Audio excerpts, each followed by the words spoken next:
Assalamualaikum warahmatullahi wabarakatuh. Saya Muhammad Sarustan Aditya dari Fakultas Syariah jurusan Hukum Tata Negara.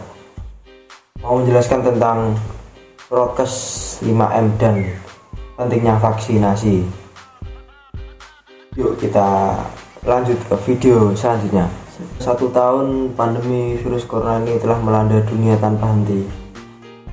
Di Indonesia angka kasus positif COVID-19 ini telah mencapai 1,5 juta jiwa lebih.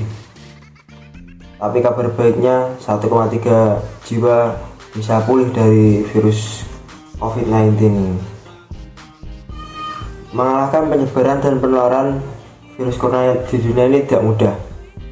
Namun beragam upaya terus dilakukan oleh para ahli dan penduduk global demi mengakhiri ancaman virus yang terus menyerang bertubi-tubi. Di beberapa negara termasuk Indonesia, pemerintah membuat pedoman dan protokol kesehatan untuk menghadapi virus corona. Di negara kita, protokol kesehatan ini dikenal dengan 5M. Sudah tahu apa saja protokol kesehatan 5M untuk membantu pencegahan dan penularan virus corona? Berikut ini protokol kesehatan 5M. 1. Mencuci tangan. Rutin mencuci tangan hingga bersih adalah salah satu protokol kesehatan yang cukup efektif untuk mencegah penularan virus corona. Untuk hasilnya maksimal, kamu disarankan untuk mencuci tangan setidaknya selama 20 detik setiap harinya, terutama pada saat sebelum masak atau makan, setelah menggunakan kamar mandi, setelah menutup hidung saat batuk atau bersin. Untuk membunuh virus dan kuman-kuman lainnya, gunakan sabun dan air atau pembersih tangan dengan alkohol setidaknya dengan kadar 60%.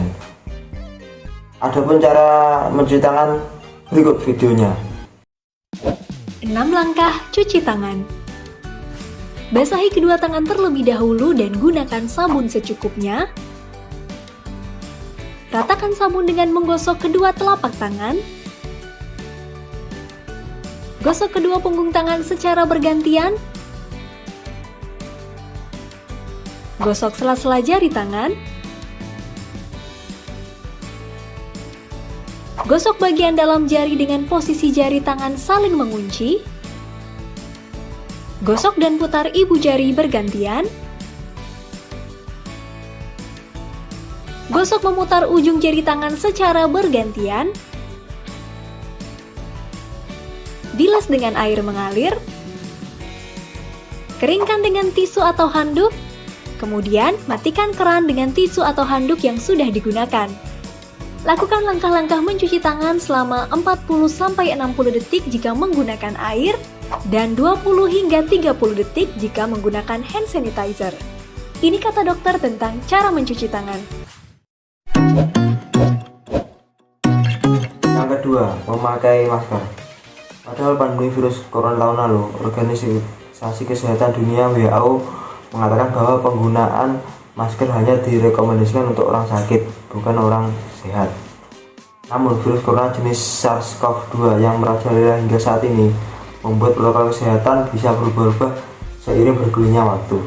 Beberapa waktu selang kebijakan WHO di atas, WHO akhirnya mengeluarkan himbauan agar semua orang, baik sakit maupun tidak sakit, memakai masker. Kebijakan WHO ini sempat ditegaskan oleh Presiden Joko Widodo. Penggunaan masker di dalam rumah perlu dilakukan ketika terdapat anggota keluarga yang terinfeksi COVID-19.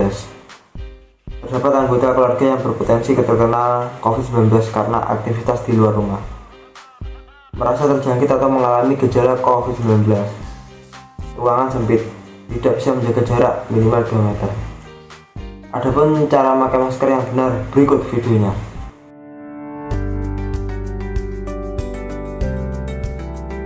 Bagaimana cara memakai, membuka, dan membuang masker dengan benar? Ikuti langkah ini. 4 langkah memakai masker. Pertama, sebelum memakai masker, cuci tangan menggunakan air mengalir dan sabun atau cairan antiseptik. Kedua, pastikan masker menutup hidung, mulut, dan dagu secara keseluruhan. Karena itu, gunakan masker sesuai ukuran. Ketiga, perhatikan posisi masker. bagian yang berwarna ditempatkan di depan, sementara yang putih menempel di wajah.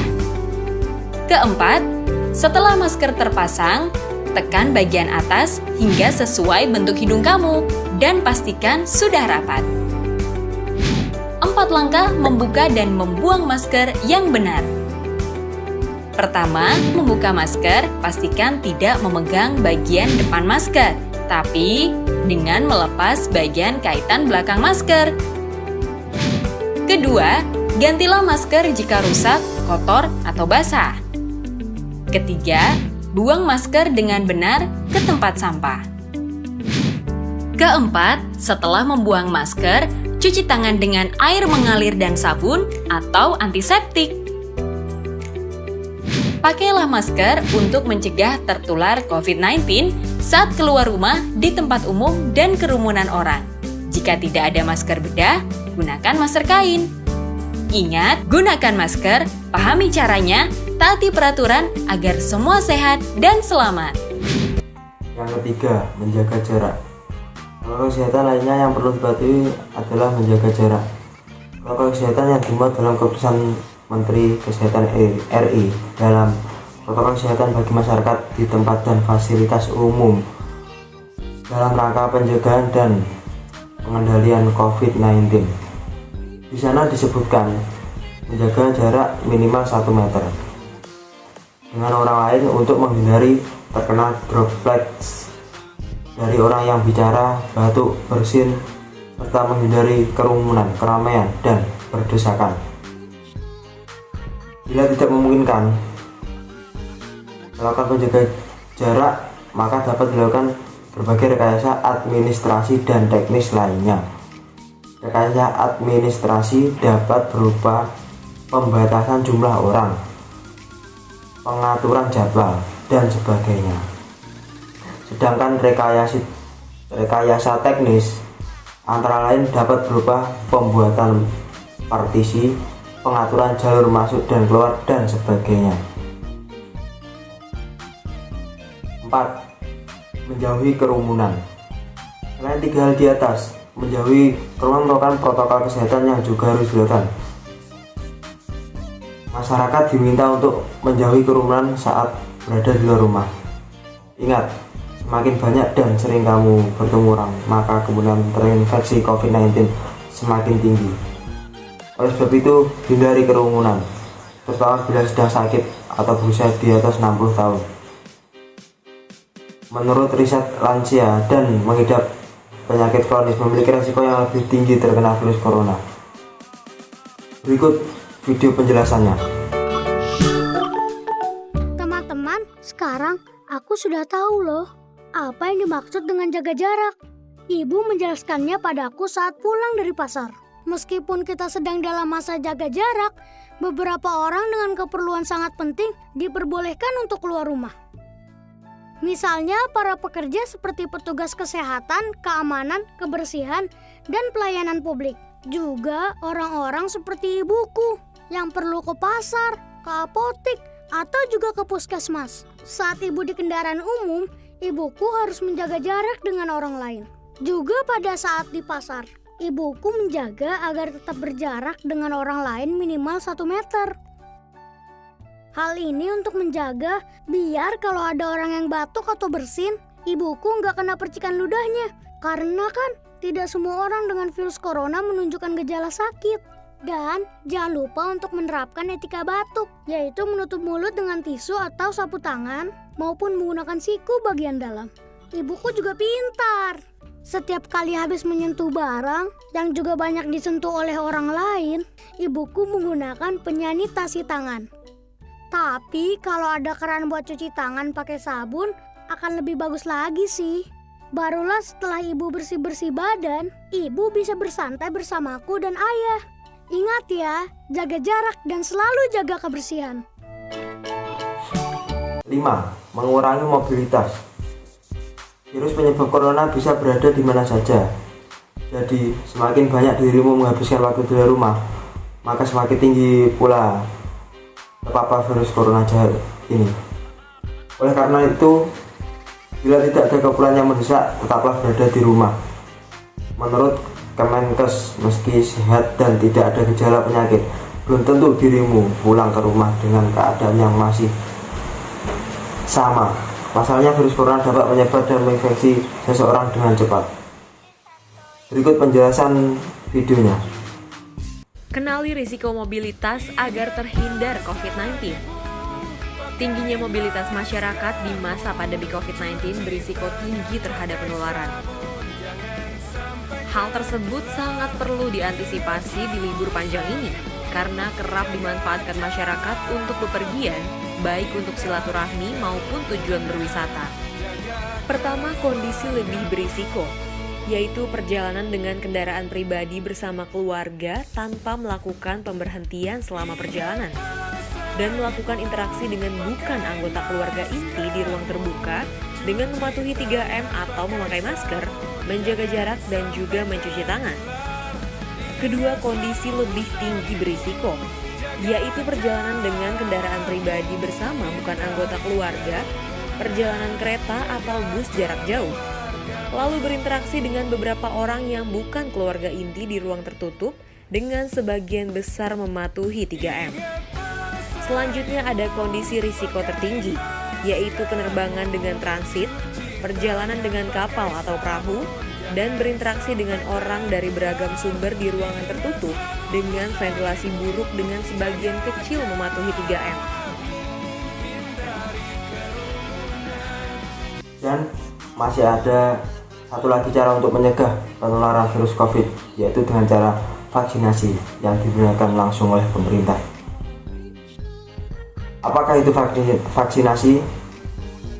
Vaksinasi adalah pemberian vaksin yang khusus diberikan dalam rangka peningkatan kekebalan seseorang secara aktif terhadap suatu penyakit.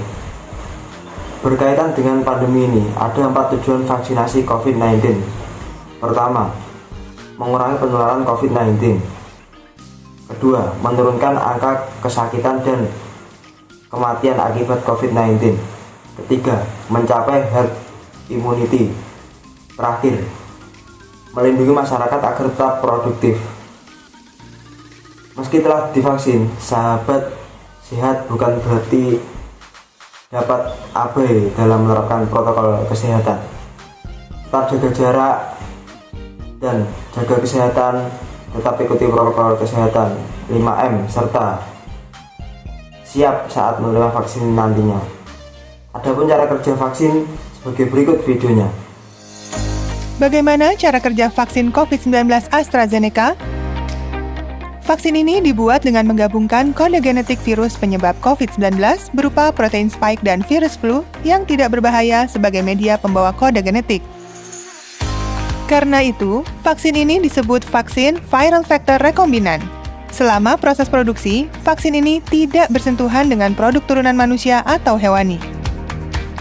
Vaksin COVID-19 yang beredar di Indonesia telah mendapat izin Badan POM untuk memastikan bahwa vaksin tersebut memenuhi standar kualitas dan keamanan. Ketika vaksin COVID-19 disuntikan ke dalam tubuh manusia, vaksin memperkuat sistem imun dengan membentuk suatu memori untuk melawan virus yang menyebabkan COVID-19. Jika orang yang telah divaksin terpapar virus COVID-19, maka sistem imun akan mengenali virus dan merespons lebih cepat dengan menetralkan virus yang masuk ke dalam tubuh. Dengan vaksin, tubuh akan memiliki perlindungan lebih agar tidak jatuh sakit atau menderita sakit yang parah akibat virus COVID-19. Untuk mengetahui informasi seputar vaksinasi COVID-19 dan melaporkan mengenai efek samping pasca vaksinasi, hubungi kontak hotline vaksinasi Kementerian Kesehatan di nomor 119 extension 9. Ayo, sukseskan vaksinasi dan disiplin protokol kesehatan. Tetap memakai masker, menjaga jarak, mencuci tangan, menjauhi kerumunan, mengurangi mobilitas, dan mengikuti protokol kesehatan lainnya. Lindungi diri, lindungi negeri. Nah, dari itu kita wajib divaksinasi ya teman-teman. Itulah beberapa cara untuk mencegah penularan virus corona. Sekian dari saya, kurang lebihnya saya mohon maaf. Wassalamualaikum warahmatullahi wabarakatuh.